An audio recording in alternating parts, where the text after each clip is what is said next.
Hey everybody, it's Jamesfreeman. As most of you know, the governor of New Mexico recently outlawed the carry of firearms for citizens, but she made an exemption for law enforcement officers.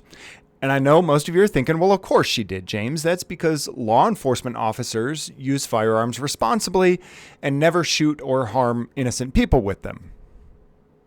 Right? Well, just a couple of months before the governor's order, Albuquerque police were involved in a shooting where they were shooting at a man with a knife and hit two innocent bystanders, one of which ended up in the hospital for at least a month. So the story begins when a good Samaritan picks up a 25-year-old by the name of Jeremiah Salyards. He goes to take him to a McDonald's drive-thru to buy him dinner. While they're in the drive-thru, Salyards stabs the driver in the face and the neck, and then jumps out of the car and runs off.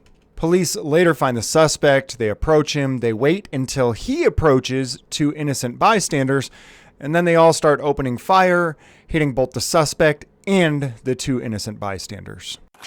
Albuquerque, please stop! Drop the knife or you're gonna get shot! You're gonna get shot! Stop! You're gonna get shot! Stop it! Stop! The suspect was killed by police. One of the innocent bystanders was only hit once, was taken to the hospital and released either that night or the next day. The other innocent bystander was hit multiple times, suffered serious injuries, and was in the hospital recovering for over a month. The FBI defines a mass shooting as 3 or more people being shot and killed in a single incident. It seems to me the Albuquerque police were trying hard to meet that standard of mass shooting. I know it's a bit of a stretch though, as I would call the shooting of the suspect justified.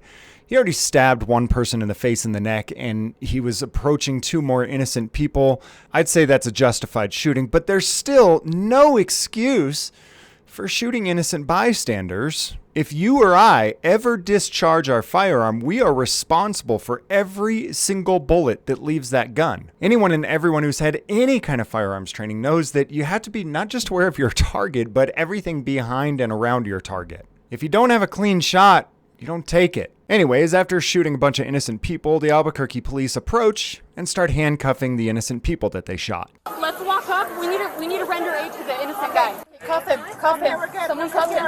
Right now you're going to be detained. I know you have injuries. We have rescue coming up, all right? Hey, he's not the A! Stop! He's not the offender. He's a victim. He's a victim. They're okay. Get shot.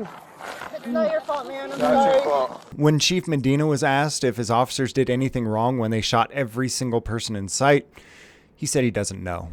If Governor Grisham thinks it's appropriate to disarm every single person in New Mexico, I think she ought to start with the Albuquerque Police Department.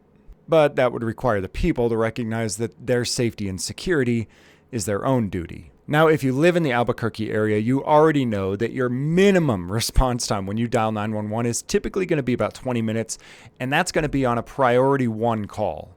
Most people in Albuquerque wait hours or even days to hear from police if they ever hear from them at all, which makes it clear that your safety and security was always your responsibility, but a lot of people have had a misplaced trust in police, thinking that they could come and save you when things go wrong. And I don't even mean to bash on cops here. It's just that logically, the police could only keep you safe if each and every one of us had our own police officers present with us 24/7, the way the President of the United States has Secret Service present with him to keep him safe. It's an unfair and impossible burden that even police put on themselves, trying to say that they will protect the people. Statistically, they're present for less than 2% of crimes, which means 98% of the time you are on your own. And that, ladies and gentlemen, is the facts, not the feel-good false rhetoric.